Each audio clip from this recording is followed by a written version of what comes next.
Bonjour à tous et à toutes. Aujourd'hui, je vais aborder la thématique des violences conjugales grâce à ce merveilleux outil que vous connaissez peut-être, le baromètre de la violence dans le couple. Je précise qu'il existe ce même type de baromètre pour les violences au travail, mais du coup, c'est pas la même thématique. Donc en fait, tout simplement, comme vous pouvez voir sur ce petit disque, il y a différentes couleurs, bien sûr, qui représentent, comme les feux tricolores de la circulation de la route, la zone où tout est bien, tout est OK. La zone où ça grince, il y a une alerte. Et puis la zone en rouge, qui est évidemment la zone du danger, avec derrière ce fameux numéro qui est très important et que je mettrai en bas de la vidéo, le 3919, qui est le numéro d'urgence pour tout ce qui est violence conjugale, qui fonctionne 24 heures sur 24, qui est gratuit et anonyme. Voilà. Je vous mettrai aussi sous la vidéo toutes sortes de liens qui pourront vous être utiles pour aller plus loin dans vos recherches si vous êtes en quête de sens, de réponse, de compréhension sur votre propre vie. Donc dans cette vidéo, je vais simplement vous lire les phrases qui sont écrites sur ce baromètre, les unes après les autres. Éventuellement vous donner des exemples, soit après, soit pendant, je ne sais pas encore, ça va dépendre de mon inspiration. Et ensuite un petit peu en parler avec vous sans que vous puissiez me répondre, mais voilà. Donc je vais commencer par vous lire les phrases qui sont en vert. Je précise que les phrases qui sont en vert, ça veut dire que ça se passe bien. Ça veut dire que si les phrases qui sont en vert, vous ne les vivez pas, donc c'est-à-dire le contraire, que vous, ça vous manque, que vous aimeriez, mais que vous ne vivez pas ça, c'est déjà qu'il y a un problème. Même si, bien sûr, aucun couple n'est parfait et qu'il peut y avoir des fois des manquements, des choses qui ne sont pas là. Il suffit de discuter, d'exprimer ses besoins pour qu'il y ait un équilibre qui se fasse. Donc, dans la phase verte, la phase sérénité. Le dialogue est facile avec votre partenaire, il ou elle vous écoute. Vous vous sentez respecté.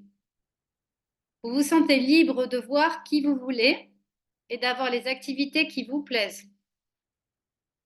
Votre partenaire vous fait confiance quand vous sortez. Votre partenaire vous soutient dans vos choix de vie. Vous prenez les décisions qui vous concernent ensemble. Jusque-là, c'est logique, on est bon, on est sur une bonne vibe, ça peut bien, la mer est sympa. On rentre dans la catégorie alerte orange. Votre partenaire vous surveille et vous reproche de ne pas rentrer à l'heure. Votre partenaire menace régulièrement de vous quitter sans jamais le faire. Il ou elle contrôle votre façon de vous habiller, de vous coiffer, en vous faisant régulièrement des remarques sur vos tenues, la façon dont le maquillage que vous pouvez avoir, le vernis à ongles éventuellement, ce genre de choses. Votre partenaire contrôle votre accès à l'argent. Votre partenaire vous fait vous sentir inférieur, il à lui ou à elle, en vous critiquant, en vous rabaissant ou en faisant des comparaisons mal placées. Votre partenaire vous éloigne de vos proches. Alors, il ou elle est imprévisible et passe d'un extrême à l'autre, exemple dénigrement, puis déclaration d'amour. C'est ce qu'on appelle le chaud-froid. D'accord? C'est une personne qui peut, à un moment donné, vous faire ressentir une grosse merde et après vous faire sentir une demi-déesse ou un demi-dieu, en fait. Donc, ça vous met en sidération, vous savez pas sur quel pied danser et ça lui permet de prendre l'emprise, le contrôle sur vous, puisque vous cherchez à être aimé, parce que derrière, souvent, il y a des problèmes de dépendance affective et d'autres choses qu'on pourra voir plus en détail dans d'autres vidéos. Alors là, vous avez surfé comment sur la vague? Bon là, c'est très agité, l'eau est froide, il y a des méduses, il pleut, ça va pas quoi. Attention, nous rentrons dans la phase rouge écarlate. Donc là, c'est danger. Là, ça veut dire que vous êtes dans une relation toxique, avec une violence avérée, et que pour vous respecter, vous devriez, comment dire, commencer à ouvrir les yeux et essayer de vous entourer des bonnes personnes pour arriver à sortir de cette relation qui risque d'être un peu compliquée parce que comme il y a une dépendance, il y a une forme d'addiction. Et souvent, sachez-le aussi, je le précise, pour arriver à se libérer d'une relation où il y a des violences conjugales, la moyenne, c'est 7 fois. C'est-à-dire, on part, on revient, on part, on revient, on part, on revient. C'est difficile, c'est très difficile de partir du premier coup. Et ça, je vous expliquerai aussi dans une autre vidéo les raisons qui font que c'est comme ça. Et c'est très, très compliqué pour les gens qui n'ont pas l'expertise, l'expérience de comprendre ça.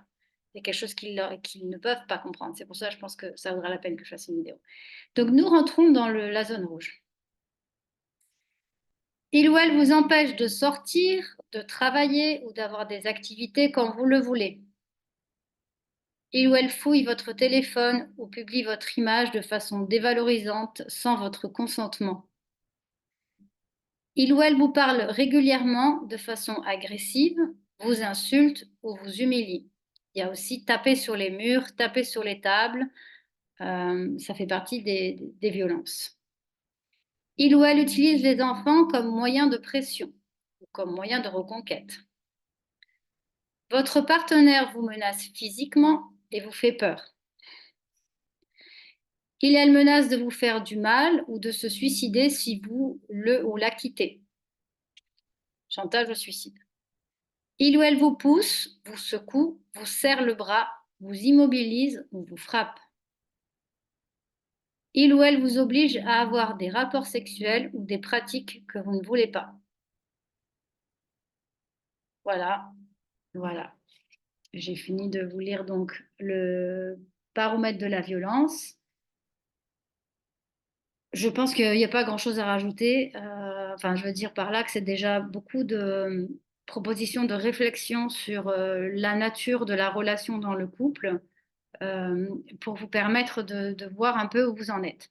Juste ce que je voudrais vous dire maintenant avant de vous laisser, je voulais faire un petit rappel parce que quand on parle des violences conjugales, on a un imaginaire collectif qui est très faussé, qui est celui de les violences conjugales. C'est un homme qui frappe sa femme, qui la bat à plusieurs reprises et parfois ça peut conduire au féminicide, à la mort. Point.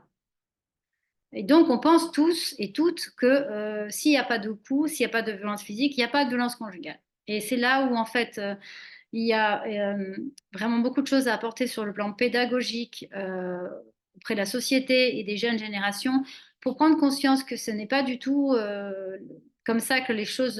Enfin, c'est une réalité, mais ça n'est qu'une réalité. C'est-à-dire, c'est un petit peu comme si les violences conjugales physiques étaient le sommet de l'iceberg. Alors oui, c'est l'iceberg qu'on voit quand on est sur le bateau.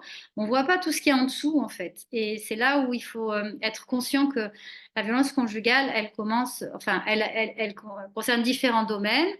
Il y a la violence physique que tout le monde connaît, la violence psychologique qui maintenant est condamnée normalement par les textes de loi, mais qui reste très abstraite parce que justement invisible. La violence financière qui peut se traduire qui peut prendre plusieurs visages, hein. Donc la violence financière, ça va être soit le partenaire, la partenaire s'approprie vos richesses et vous, quelque part, vous prennent votre argent, votre héritage, votre patrimoine, etc. au fur et à mesure, et puis vous vous retrouvez plus en rien, et c'est lui qui a le contrôle sur tout.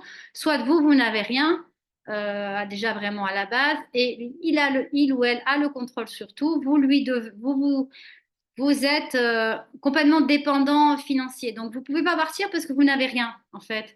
Tout ce que vous avez, c'est un compte commun sur lequel il y a un contrôle, un regard permanent. Donc, vous ne pouvez pas exister en dehors de cette personne qui peut-être a fait en sorte que vous ne puissiez plus travailler ou voilà, qui vous a mis dans une sorte de prison où, en fait, si demain vous voulez partir, vous n'avez rien. Voilà. Et la dernière chose, c'est la violence sexuelle qui là aussi peut avoir plusieurs visages.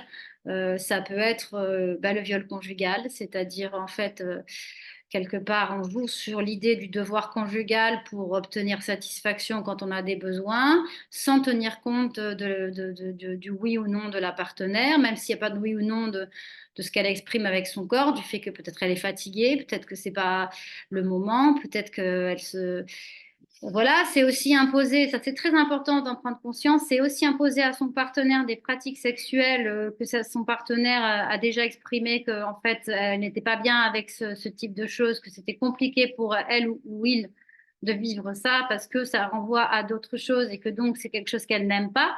Mais on va vouloir se rassurer, se prouver qu'on a le contrôle sur cette personne et donc on va l'amener à avoir quand même cette pratique malgré elle, ce qui va l'obliger à fonctionner de manière un peu tordue dans son cerveau pour essayer de survivre à tout ça. Donc voilà, je vous ai dit à peu près tout. Qu'est-ce que je voulais vous dire d'autre? Bien sûr, tout ça, c'est aussi le problématique quand il y a des enfants au milieu, parce que ça va changer la façon de pouvoir, enfin, ça va changer,